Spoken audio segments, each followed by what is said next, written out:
kindergarten friends, it's me, Mrs. Daughter. In our last reading lesson, we learned about using the beginning sound in a word to help us solve unknown words. Today, we're not just going to look at the beginning sound, but the first two sounds to blend together to solve unknown words. Let's look at the title. I'm going to sound out these first two sounds. Fish, fishing. Fishing is my title. Let's keep going. Fishing. I have a fish. Look at my fish. Oh no, I have a, I don't know this word. Let me put the sounds together. The first two sounds are r-ah, rock.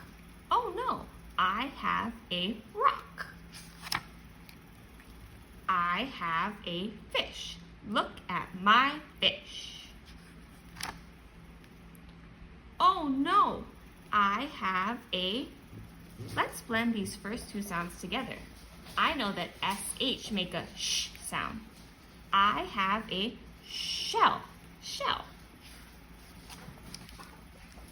I have a fish. I have a fish. Look at my fish. A list. Fishing.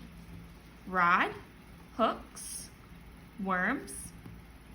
Let's sound these first two sounds together. Bucket. Do you see how I use the beginning two sounds to blend them together and solve unknown words? I hope you practice this while you're reading. Keep up the great work. Bye.